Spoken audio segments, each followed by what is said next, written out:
안녕하세요. 말씀 베이커리 124번째 시간 2021년 2월 25일 목요일 주님의 말씀 묵상을 기도하심으로 시작하겠습니다.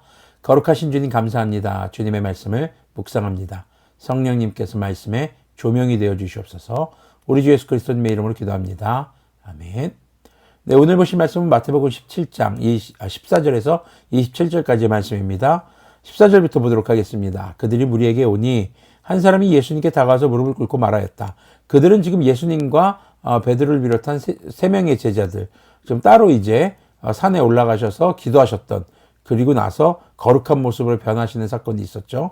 그 다음에 이제 산에서 내려오셨는데 무리들이 모여 있었고, 그 중에 한 사람이 예수님께 지금 와서 무릎을 꿇고 말하고 있는 겁니다. 15절을 보면 주님, 내 아들을 불쌍히 여겨 주십시오.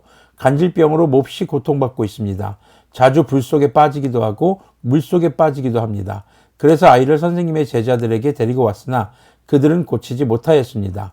자, 이 똑같은 내용이 마가복음에도 있고 누가복음에도 있습니다. 근데 마가복음에서는 이 아이가 귀신에 들려서 이런 일을 한다라고 기록하고 있습니다. 그리고 14절하고 내려오시는 사이에 마가복음의 기록에서는 율법학자들과 제자들이 더불어서 논쟁하고 있었던, 왜 이 아이가 이렇게 된 것인가 라고 논쟁하고 있었다는 내용이 마가복음에는 추가되어 있습니다. 자, 그래서 아이를 16절입니다. 그래서 아이를 선생님의 제자들에게 데리고 왔으나 그들은 고치지 못하였습니다.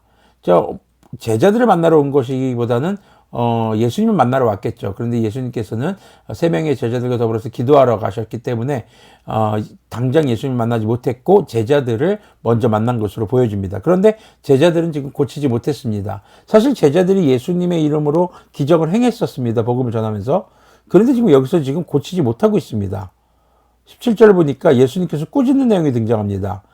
예수님께서 말씀하셨다. 믿음이 없고 삐뚤어진 세대여, 내가 언제까지 너희와 같이 있어야 하겠느냐? 내가 언제까지 너에게 참아야 하겠느냐? 아이를 내게 데려오너라. 예수님이 지금 좀 질타하는 말을 하세요. 믿음이 없고 삐뚤어진 세대요. 누구를 향해서 하는 말씀일까요?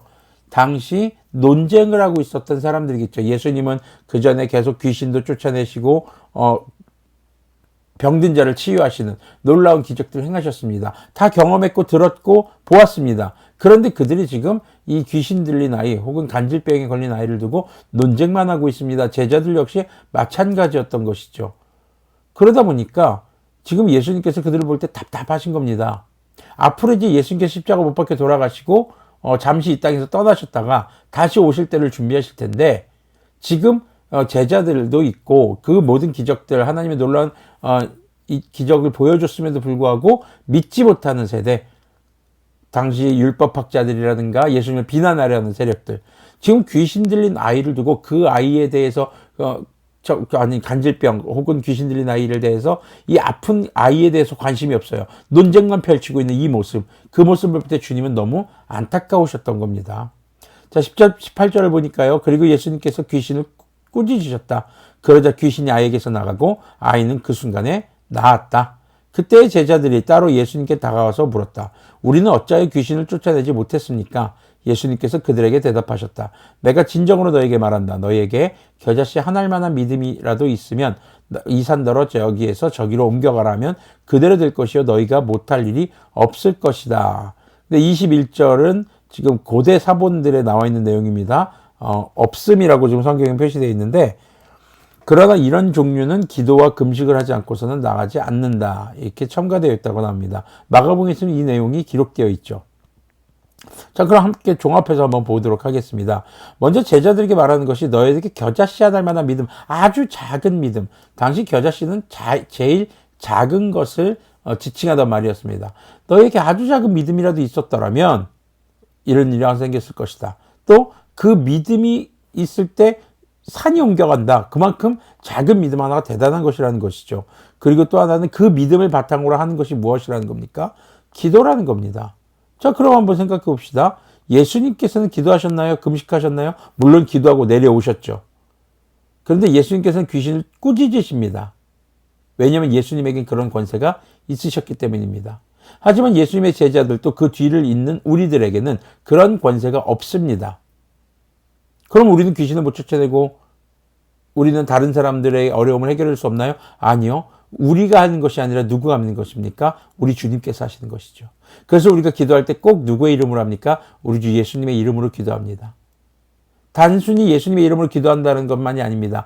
그리스도인의 삶은 바로 예수님의 권세를 힘입어서 살아가는 사람들입니다. 한마디로 세상의 모든 것을 창조하시고 통치하시는 분, 그분의 이름으로 우리는 행해야 한다는 것입니다. 그것이 권력 중독에 빠지는 것을 의미하는 것은 아닙니다. 우리의 삶이 주님의 이름에 걸맞는 그런 거룩한 삶이 되어야 한다는 것이고, 그것은요, 주님의 말씀을 의지하고, 첫 번째, 기도와 금식을 강조했다고 해서, 기도하고 금식만 우리가 생각해서는 안 됩니다. 예수님의 말씀에 첫 번째 의지하는 것이 중요합니다. 예수님의 말씀을 의지하면서 기도하고 금식한다는 건 무엇입니까? 나의 욕망, 내 개인적인 욕망들이라든가 욕심들을 내려놓고 주님의 뜻을 구하는 기도를 말하는 것이죠. 그럴 때에 비로소 악한 영들과의 싸움에서 우리는 이길 수 있고, 그 악한 영에 의해서 지금 괴로워하고 있는 사람들을 주님의 구원으로 이끌 수 있다라는 것입니다. 22절의 내용을 보면은요, 제자들이 갈릴리에 모여 있을 때 예수님께서 그들에게 말씀하셨다. 인자가 곧 사람들의 손에 넘어갈 것이다. 사람들은 그를 죽일 것이다. 그런데 그는 사흘째 되는 날에 살아날 것이다. 그렇게 말씀하시니 그들은 몹시 슬퍼하였다. 앞전에 베드로의 반응과는 좀 다른 반응이죠. 베드로가 절대 안 됩니다. 막 이렇게 예수님께 대들었던 내용. 네, 우리가 이틀 전에 묵상에서 대들지 마세요라는 제목으로 말씀을 나눴었는데, 근데 이제 그들이 그러한 예수님의 말씀에 대해서 어느 정도는 수긍하고 이제 받아들이는 모습이 있는 것 같습니다. 그래서 그들이 슬퍼한다라는 내용이 있는 것으로 보여집니다. 24절을 보면은요, 이제 성전세에 대한 얘기가 나옵니다. 근데 여기서 이제 성전세가 당시 하나님께 제사하던 성전이 아니라 제우스 신전을 건축하는 데 드는 비용을 로마에서 걷어갔던 그것으로 보여집니다. 자, 그들이 가버나움에 이르렀을 때 성전세를 거두어 드리는 사람들이 베드로에게 다가와서 물었다.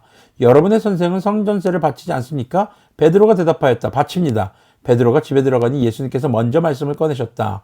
지금 베드로가 왜 이렇게 대답했는지 우리는 알 수가 없습니다.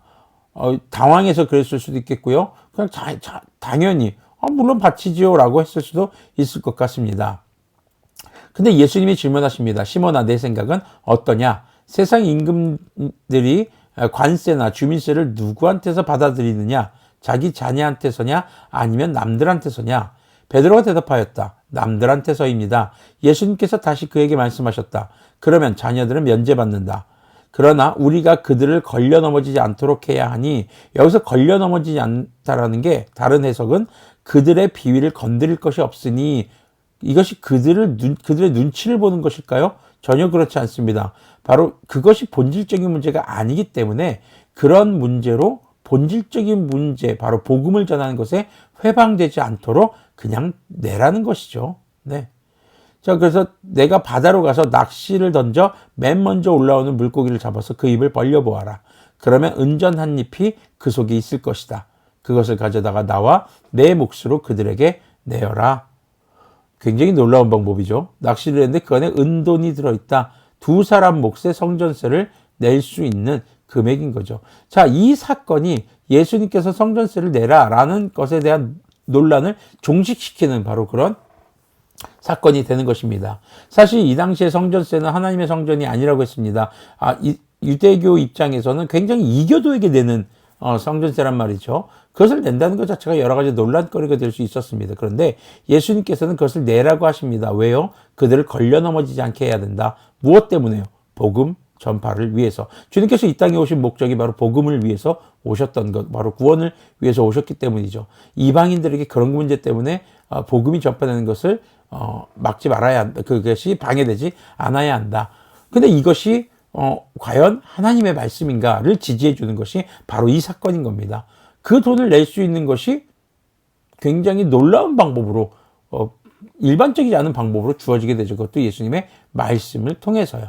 자, 그렇게 함으로써 성전세를 내고, 그리고 예수님께서 이 땅에서 오셔서 중요시 여기는 것이 무엇일까? 바로 그들에게 복음을 전하는 것, 이 땅에 오셔서 주님께서, 하나님께서 맡긴 사명을 감당하는 것, 그것이 가장 중요하다는 것을 우리가 알 수 있습니다. 오늘 말씀을 좀 돌이켜보면은 세상에 귀신 들린 사람들, 또 여러 가지 악한 영들의 작용 또 병으로 인해서 어려움 당하는 사람들이 있습니다. 우리는 그들에게 무엇을 해줄 수 있어야 할까? 하나님의 말씀을 기초로 기도해야 합니다. 그리고 나의 욕심, 나의 욕망에서 벗어난 금식을 해야 합니다. 금식이라는 것이 단순히 음식만을 끊는 것이 아니라 나의 개인적인 욕망과 욕구를 끊어내고 거기서부터 한 걸음 뒤로 물러나서 하나님의 말씀과 기도에만 집중하는 것을 말합니다. 우리 그리스도인들의 믿음이 바로 그래야 한다라는 겁니다. 우리 주 예수님의 이름을 의지해서 예수님의 말씀을 의지해서 기도 그리고 내 욕망을 끊어내는 것, 그것을 통해서 고통당하고 있는 이 땅의 사람들에게 복음을 증거할 수 있다라는 것이죠. 그리고 예수님의 말씀에 순응하는 제자들의 태도를 우리가 하나는 또 볼 수 있고, 그리고 복음을 전하는 것에 있어서 이방인들의 풍습에 대해서, 이방인들의 관습에 대해서 그들이 걸려 넘어지지 않도록 어쩌면 그들을 배려하다기보다는 주님께서 해야 할 본질적인 복음 사역에 외의 것에 대해서 에너지를 쏟지 않으시는 그런 모습을 우리가 또 볼 수 있을 것입니다. 자, 그래서 오늘 말씀 제목은 거룩하게 그리고 지혜롭게, 거룩하게 지혜롭게 우리가 이 땅 가운데서 그리스도인으로서 어떻게 살아가야 하는지 한 번쯤 돌이켜보는 그런 오늘의 묵상이 되시기를 권면드리겠습니다. 기도하겠습니다. 거룩하신 주님 감사합니다. 주님께서 귀신 들린 아이, 간질병에 걸린 아이를 고쳐주시는 그 과정을 통해서 우리가 아파하고 있는 이 세대에게 무엇을 전해야 할 것인가? 예수님을 의지하여 성육하신 말씀이신 바로 예수님을 의지하여 하나님의 말씀을 기준으로 기도와 내 욕망을 절제하고 나의 욕구에서 벗어나 정말 주님의 뜻을 구하며 복음을 전하는, 그렇게 생명을 전하는 그런 우리의 삶이 그리스도인의 삶이 되게 하여 주시고 주님의 말씀에 늘 순응하는 그런 우리들이 될 수 있도록 인도하여 주시옵소서. 그리고 본질과 비본질 사이에서 비본질적인 요소에 내 마음을 빼앗기는 것이 아니라 하나님께서 우리의 삶에 맡겨주신 복음 전파의 사명, 그 본질적인 사명을 늘 기억하고 아버지요, 정말 주님의 말씀에 순종하는 우리들이 되도록 긍휼을 베풀어 주시옵소서. 우리 주 예수 그리스도님의 이름으로 기도합니다. 아멘.